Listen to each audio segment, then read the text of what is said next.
Breaking చూస్తున్నాం. Liquor scam లో MLC కవిత judicial remand ను పొడిగించింది స్పెషల్ కోర్టు. ఈ నెల 20వ తేదీ వరకు కూడా కవిత జ్యుడిషియల్ రిమాండ్ ను పొడిగించింది. మార్చి 15న కవితను ఈడీ అరెస్ట్ చేయడం జరిగింది. రేపటితో కవిత అరెస్ట్ అయి దాదాపుగా 2 నెలలు కావస్తోంది. ఇటీవలే ఈడీ దాఖలు చేసిన అనుబంధ ఛార్జ్షీట్ పై ఇవాళ రౌజ్ అవెన్యూ కోర్టులో విచారణ జరగనుంది. తాజా ఛార్జ్షీట్ లో కవితతో పాటు మరొక 4గురిపై అభియోగాలను మోపింది ఈడీ. ఛార్జ్షీట్ ను పరిగణలోకి తీసుకునే అంశంపై ఈ రోజు కోర్టులో విచారణ జరగనుంది.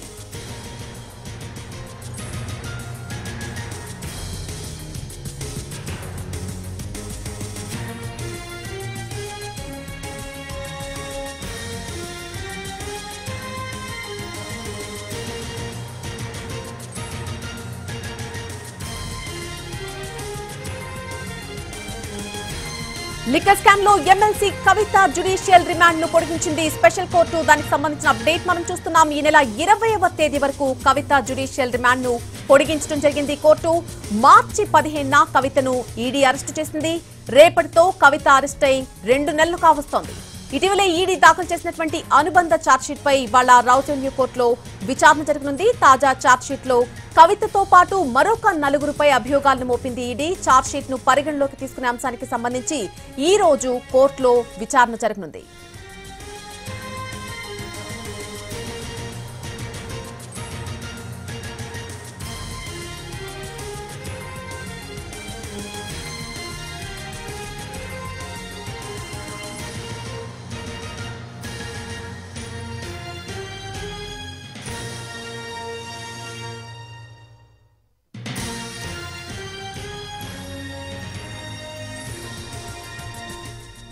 లిక్కర్ స్కామ్ లో ఎమ్మెల్సీ కవిత జ్యుడిషియల్ రిమాండ్ ను పొడిగించింది స్పెషల్ కోర్టు. ఈ నెల 20వ తేదీ వరకు కూడా కవిత జ్యుడిషియల్ రిమాండ్ ను పొడిగించడం జరిగింది.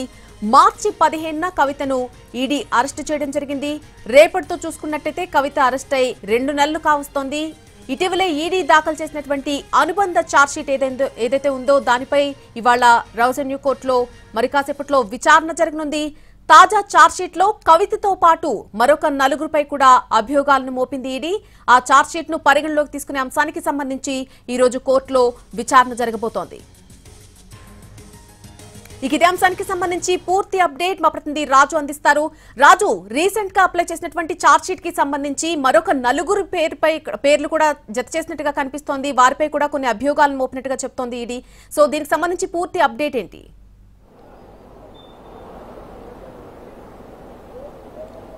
ఎస్ నళిని, ఈ రోజుకి అంటే ఏదైతే ఢిల్లీ లిక్కర్ కేసులో అరెస్ట్ అయినటువంటి కవితకు సంబంధించి ఈడీ కేసులో ఈరోజు జ్యుడిషియల్ రిమాండ్ పూర్తయింది. జ్యుడిషియల్ రిమాండ్ పూర్తి కావడంతో వర్చువల్గా కోర్టులో ఎమ్మెల్సీ కవితను హాజరుపరిచారు. అంతేకాదు ఈడీ కవితకు మరో 14 రోజుల పాటు జ్యుడిషియల్ రిమాండ్ను పొడిగించాలని చెప్పి కోరింది. కానీ కోర్టు మాత్రం 6 రోజులు మాత్రమే పొడిగించింది. మే 20వ తేదీ వరకు ఏదైతే జ్యుడిషియల్ రిమాండ్ను ఈడీ కేసులో పొడిగించారు. వాస్తవానికి గత విచారణ సందర్భంగా సిబిఐ కేసులో కూడా ఏ విధంగానైతే జ్యుడిషియల్ రిమాండ్ను పొడిగించినటువంటి క్రమంలో మే 20 వరకే పొడిగించారు. సో ఇప్పుడు 2 కేసుల్లో కూడా జ్యుడిషియల్ రిమాండ్ అనేది మే 20తో ముగియబోతుంది. అంటే ఇప్పుడు పొడిగించినటువంటి దాన్ని కలుపుకొని చూస్తే. సో ఇప్పటికే ఏదైతే ఢిల్లీ లిక్కర్ కేసుకు సంబంధించినటువంటి వ్యవహారంలో ట్రయల్ కోర్టులో బెయిల్ కోసం కవిత అప్లై చేయగా దాన్ని తిరస్కరించారు. ప్రస్తుతం ఢిల్లీ హైకోర్టులో దీనికి సంబంధించినటువంటి విచారణ కొనసాగుతుంది. అయితే ఈడీ ఛార్జ్షీట్ కూడా దాఖలు చేసింది. గతంలో 5 ఛార్జ్షీట్లు దాఖలు చేసినటువంటి ఈడీ తాజాగా సప్లిమెంటరీగా 6వ ఛార్జ్షీట్ కూడా దాఖలు చేసింది. సో ఈ ఛార్జ్షీట్లో కవితతో పాటు ఈ మధ్య కాలంలో అరెస్ట్ అయినటువంటి కేజ్రీవాల్, దాంతోపాటు మిగతా మరికొందరికి సంబంధించినటువంటి వాళ్ళ పైన అంటే ఢిల్లీ లిక్కర్ కేసుకు సంబంధించి వాళ్లకు ఎటువంటి అభియోగాలు ఉన్నాయి, వాళ్ళ పాత్ర ఏంటి అనే దాని మీద ఛార్జ్షీట్లో పేర్కొన్నట్టుగా తెలుస్తుంది. మొత్తం తాజాగా దాఖలు చేసినటువంటి ఛార్జ్షీటు 8000 పేజీలతో దాఖలు చేశారు. సో దీన్ని పరిగణలోకి తీసుకోవాలా లేదా అనే దానిపైన కూడా ఇంకా విచారణ ప్రారంభం కాలేదు. సో ఎప్పుడైతే దర్యాప్తు సంస్థ ఛార్జ్షీట్ దాఖలు చేస్తుందో దాఖలు చేసిన తర్వాత దాన్ని పరిగణలోకి తీసుకుంటున్నామా లేదా అనేది కోర్టు నుంచి మళ్ళీ ఆర్డర్ ఇవ్వాల్సి ఉంటుంది. సో దానిపైన ఈరోజు ఈడీ కోర్టు ముందు ఛార్జ్షీట్ దాఖలు చేసినటువంటి విషయాన్ని స్పష్టం చేయడంతో ఈ విషయంపైన కూడా మే 20వ తేదీన దీనిపైన ఒక స్పష్టతనిస్తాం అంటే ఆర్డర్ ఇస్తామని చెప్పి జడ్జి కావేరి బవేజా స్పష్టం చేశారు. సో మార్చి 15వ తేదీన అరెస్ట్ అయినటువంటి కవితకు రేపటితో అంటే మొత్తం 2 నెలలు పూర్తి కాబోతుందని చెప్పుకోవచ్చు. ఈ 2 నెలల కాలంలో కవితను అటు ఈడీ విచారణ జరిపింది. ఆ తర్వాత ఏప్రిల్ 11వ తేదీన తిహార్ జైల్లో ఉన్నటువంటి కవితను సిబిఐ సైతం అరెస్ట్ చేసింది. వాళ్ళు 3 రోజుల పాటు తమ కస్టడీలో ఉంచుకొని విచారణ జరిపారు. సో ఆ తర్వాత తను జ్యుడిషియల్ రిమాండ్లో భాగంగా తిహార్ జైల్లోనే ఉంటున్నారు. సో రేపటితో 2 నెలలు కూడా పూర్తి కాబోతుంది.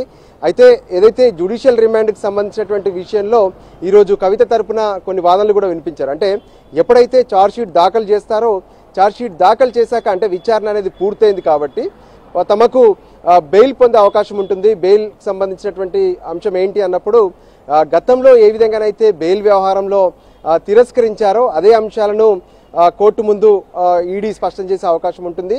సో దీనిపైన ప్రస్తుతం అయితే హైకోర్టులో ఏదైతే కవిత బెయిల్కి సంబంధించినటువంటి వ్యవహారాల్లో ఈడీ సిబిఐ కేసుల్లో ఇప్పటికే అటు కవిత తరపున పిటిషన్లు కూడా హైకోర్టులో దాఖలయ్యాయి. Nalini. Right Raju, thanks for the update.